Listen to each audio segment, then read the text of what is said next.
Hi there. You're watching Sipping Off the Cuff on Tequila Aficionado Media on all of our platforms. I'm Mike Morales, back in San Antonio at headquarters, and that young man is... Matt Metris in sunny Rochester, New York. Yeah, you look like you got a little I sunburn. think I laid in a hammock for a little while today. Ah, So that explains it. Yeah, see, if I lay in a hammock, the mosquitoes find me. Wow. I'm perfect. I must be very healthy mosquito food because yeah, there's no place I can hide. it's all that tequila in your bloodstream. That must be it.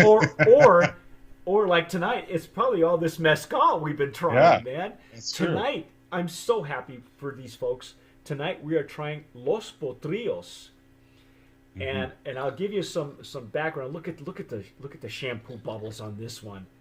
Oh my goodness! Can you see that? Can you let me get there we go. Lingering bubbles. I love Hmm. it. Los Potrillos. Now, Matt, I'm excited because the folks that brought this in, the importers, are in Colorado. Um, they're called Backroads Imports, and I believe that they are in. Yep, they are in Colorado. It Estate Brands Distributing Company is a distribution company. They sent me the placemat, which is really cool because it's got all the Nice. information. This one is a mezcal from Zacatecas, Hmm. and look what it says on the label. What does it say on the label? Tequiliana Weber, Blue Weber agave. Blue So that's Weber. our that's the tequila agave. You don't see a lot of Blue Weber mezcals. There's No. some, but we don't see we see Espadín and Baril much more often than we would see a Weber agave in a mezcal. Yeah, you get all the other varietals, but it looks like they sucked every blue agave they could find in or out of the denomination of origin just to make to keep up with the demand in tequila, and Yeah. some espadín as well. But And any that makes it tough if you want to do a mezcal out of Blue Weber because the Blue Webers are getting kind of pricey right now. there as of the other day, I interviewed a master distiller, and he told me at the other day, just like the other day, 25 pesos a kilo, Wow. and he believes it's going to go even higher. Yeah, it was at like 19 like 6 months ago. Yeah, it is. We're truly in a crisis. So people are starting to look for more and more diverse agave spirits, and Los Potrillos. This was I believe it's been a labor of love for the people who brought this in. I happened to be friended up with them on Facebook, and I saw that they finally had a chance to bring it in, and I said, "How do I get a bottle? Get it to me." And they were really nice enough. I don't know what lot you're getting yours from, but mine's lot Let's see. 16, Mine is also lot 16. and it says And you know these are fresh, Mike, because you can see my alcohol by volume is handwritten on the bottle. So you know yeah, that yeah. special for us. It's Uh, 42 ABV, yeah, me and too. the other thing too is it tells you like la cosecha, which is the harvest, Hmm. and so the Yep. harvest was in 2017. Yeah. You So have bottle 591. I have bottle 932. So the last taping we did, I had a younger bottle than you. So now we're yeah, now I get the younger bottle. Hey, yeah. um, It is worth noting as we talk about the agave situation that one of the main differences in mezcal is that any agave that grows within the denomination is cool to use in the production of mezcal, right, whereas in tequila it has to be Blue Weber legally. yeah, Um, yeah, and legally. yeah, right, exactly. But yeah, so there's a much wider variety of mezcals, or sorry, of agaves and cheaper agaves than the 25 cent per kilo or 25 peso per 25. kilo Yeah. that we're talking about. So there is some economic factors that go into the decision of what agave you're going to use. Well, even some of the more obscure ones that you were talking about, like Tepestate or Barril, those take a long time to grow, and Yeah, so you have to have the patience of a saint to be able to say this one's ready to go, that one's ready to go, and if you're wild harvesting, some yeah, of these plants you can't even grow commercially because it's not like you can. It's not like you can do rows and rows and rows like you see with blue agave or even espadín these days. You know, some raicillas are wild harvested. Even sotol, they're just now starting to commercially grow sotol, but most sotol is wild harvested. So if it's off the side of the cliff and it's ready, then they go out and get it. They don't necessarily grow in the easiest to access places either. No, they're Well, this one now, this is a mezcal from Zacatecas, and it's the state of Mexico just north of Jalisco with a long history of agave distillation. The master distiller gives all the information you want right here. The master distiller is Jaime Bañuelos. It's Blue Weber. It's a minimum 7 years, steam cooked for 24 hours in stainless steel autoclaves. Okay. It is roller mill, natural fermentation with wild yeast, no additives or accelerators. So that means it's open air. So whatever's in the atmosphere is what activates the fermentation. Double distilled, and it's a alembic distillation. So I'm not sure alembic. An alambique is. I want to say it's. It could be stainless steel. It could be copper. I think when you hear the word alembic or alambique, you're talking copper, but I'm not sure. Okay. Sure. Natural spring water is the water source, and that's everything you need to know. And here they even give you a little map of the growing regions and and all the denominational origins that are available.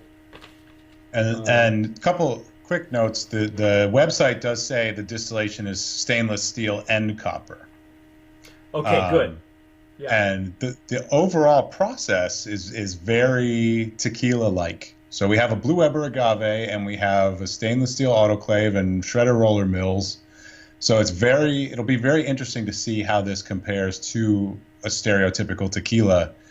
Like the one we had earlier, or that you and I have been used to trying lately. Even last season, we tried one, the Brujo Mezcal. I had the Pechuga and you had the Espadín, and that was very artisanal and more traditional, and kind of what we're used to tasting. Sure. This one, it says the Bañuelos family of Los Potrillos, part of the region.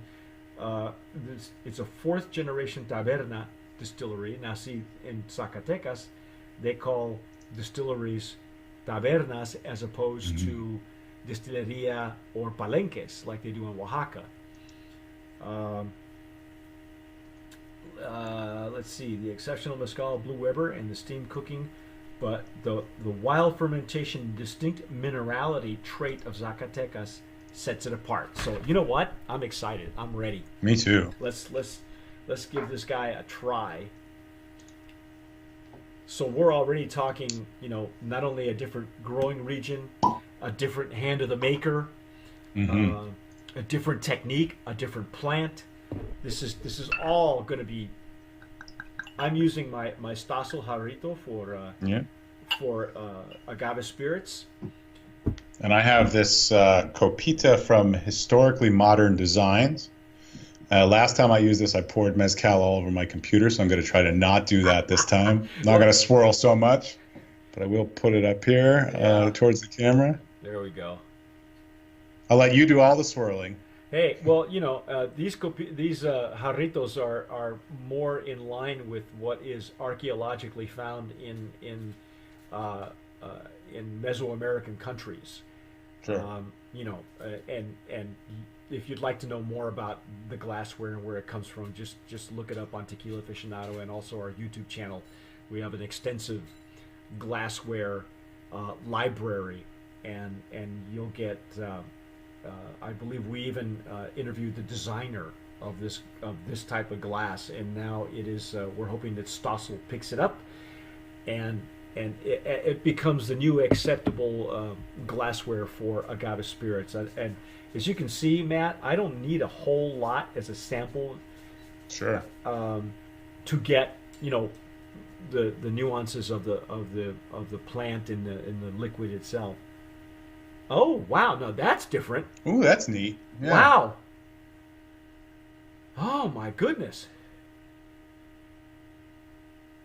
I, am I wrong? Trying to. Did I get like plantain or banana or something like that? Yeah, it was so unexpected that I had to rack my brain to kind of figure out what it Well, is, right? these are.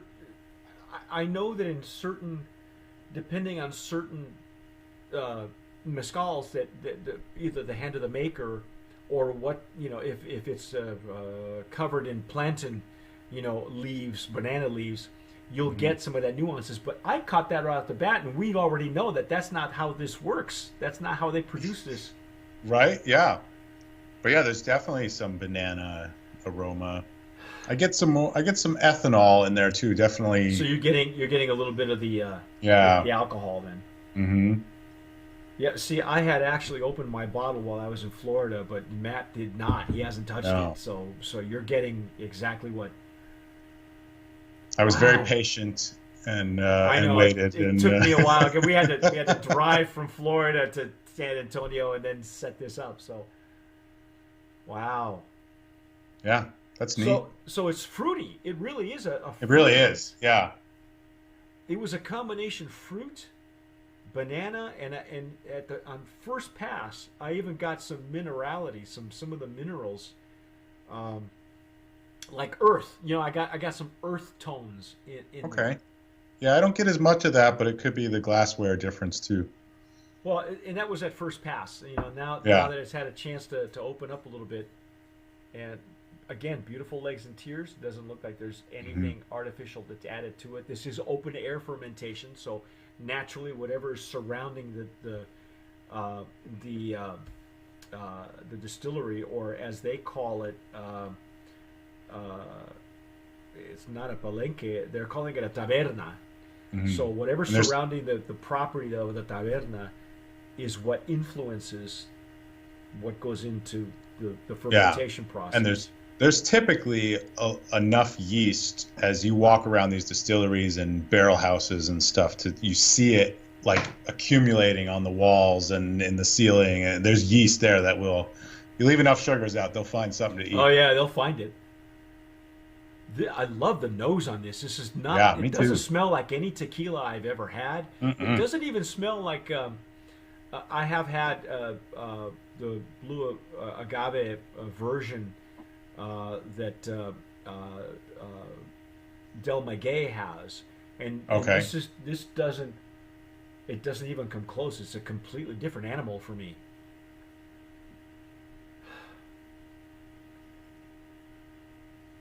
Holy cats, man! Yeah, that's neat. Wow. Okay, I gotta try it. I gotta Yeah. go in. I gotta dive in.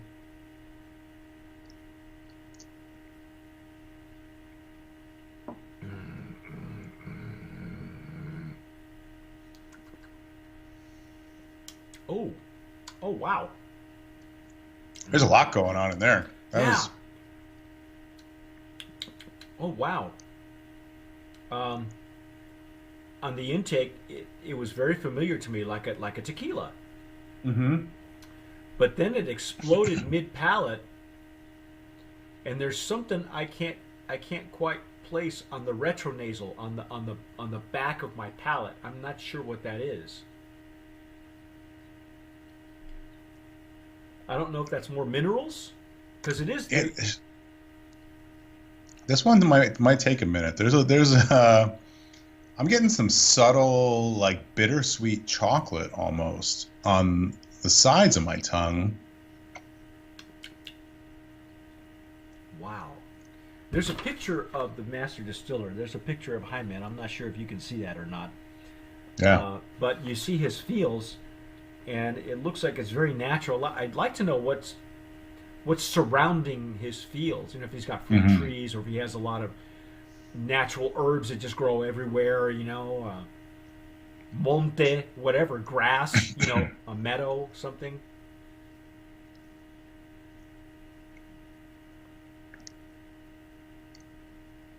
It's really, really unique. Oh yeah.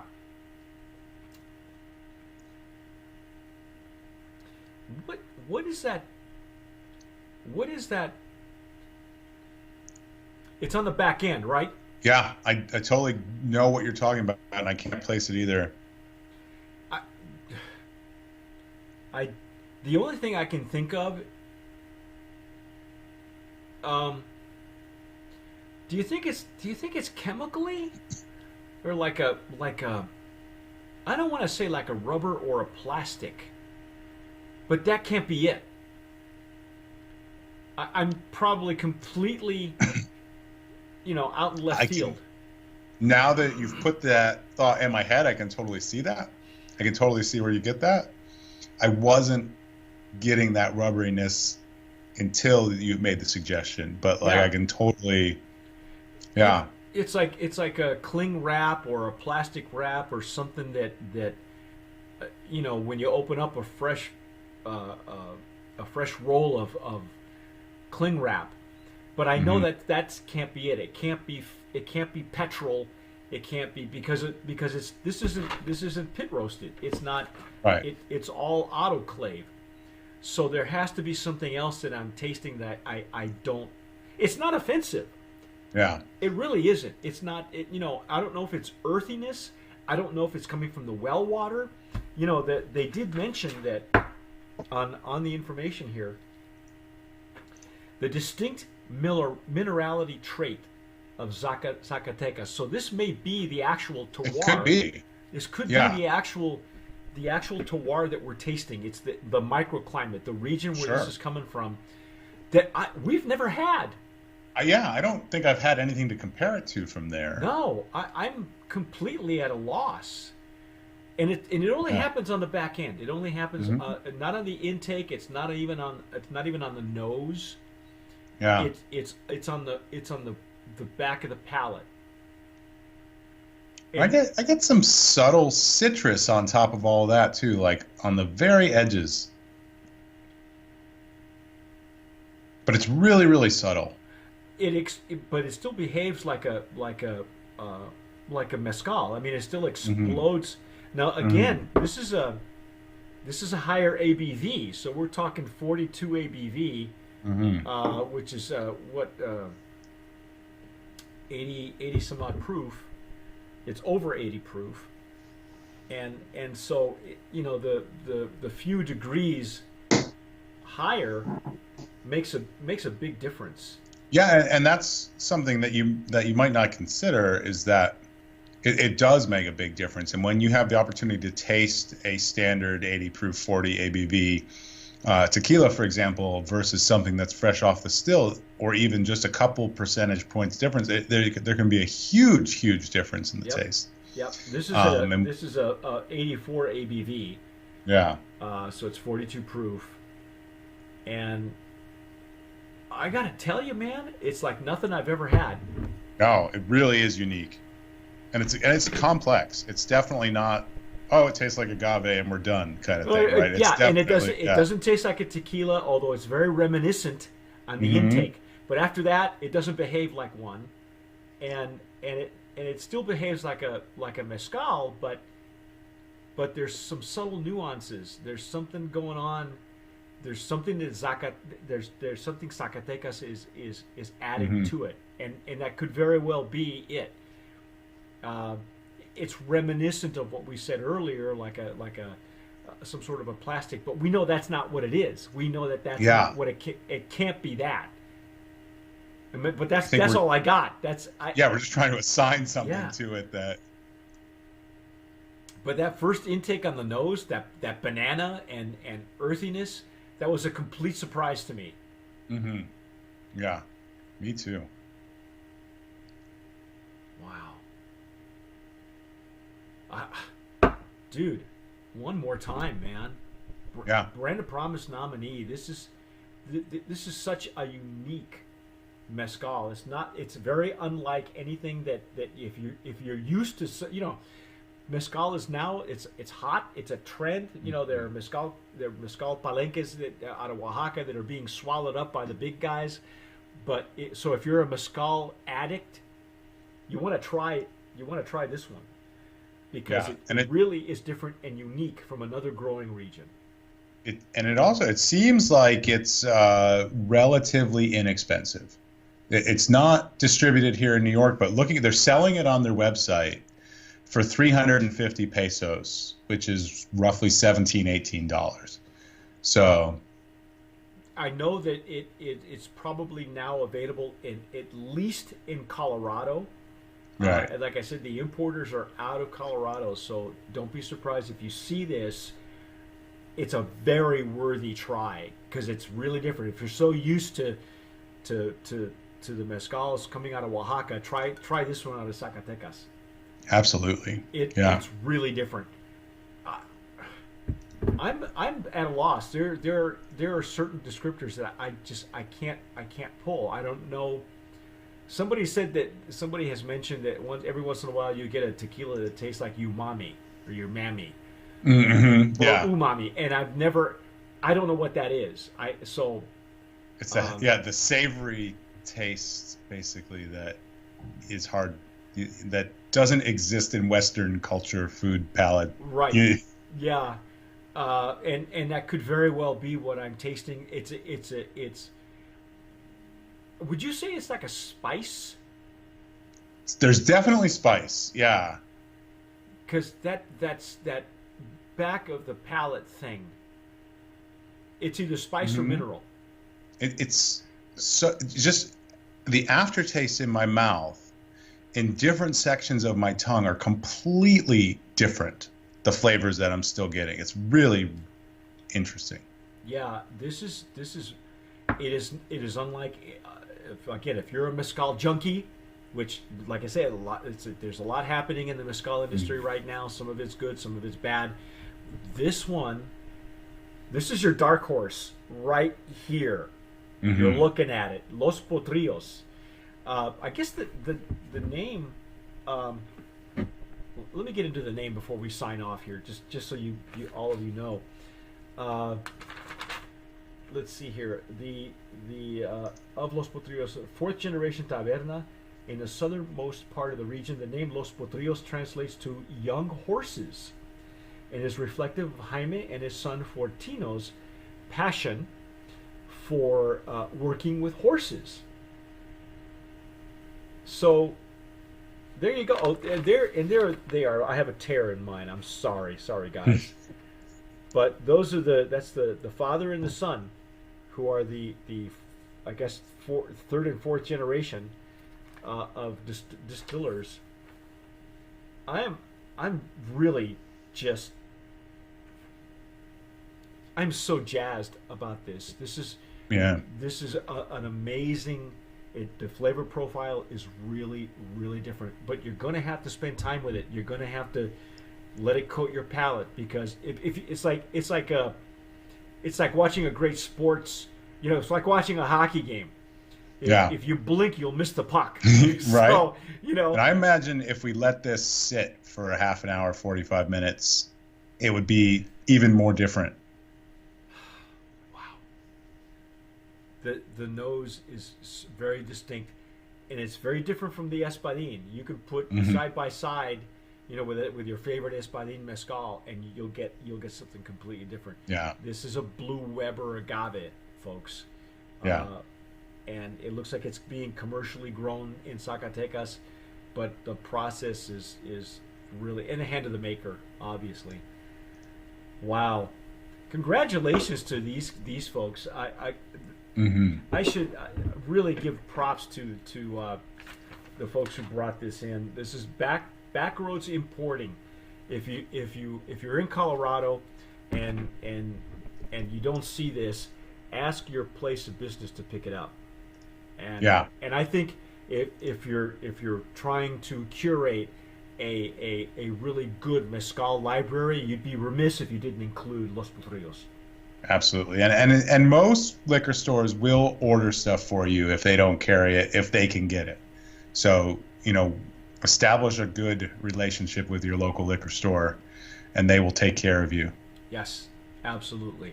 Sage advice from Mr. Matt Metris. I'm Mike Morales here in San Antonio. You've been watching Sipping Off the Cuff and our take on Los Potrillos Mezcal, Blue Agave Mezcal. Matt is in You're in New York State, aren't you? Rochester, New York. Yeah, way upstate. Way Up on upstate, up where it's green and scenic beautiful. scenic Lake Ontario. Oh, very nice. I've been up to the Finger Lakes. I've been there maybe twice, and it's a beautiful area. It's very unlike the city. So, It's very different.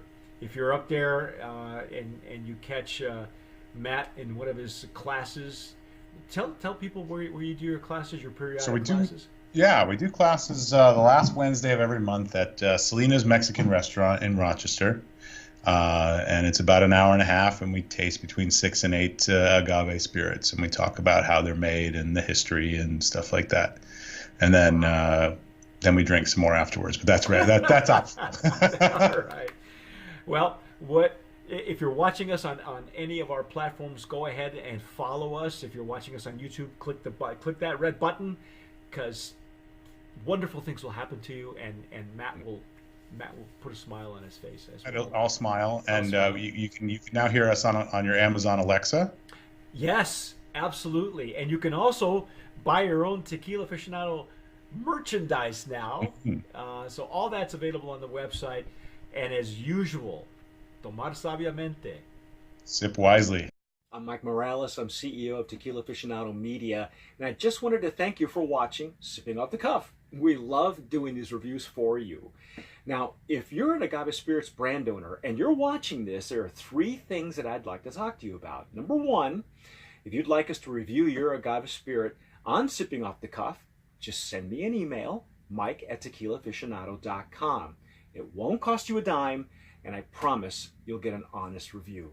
Number 2, if your brand has been nominated, past or present, as a brand of promise, we can help you promote your brand effectively and affordably over on the tequila PR side of things. Just email me, mike@tequilapr.com. And number 3, if your brand has ever been a Brand of Promise nominee or a winner, you automatically qualify with us, or to go with us on our next promotional tequila tour. So shoot me an email, tours@tequilaaficionado.com, and I'll send you all the details on our upcoming tequila tour. That's it. Thanks again for watching. Sip wisely.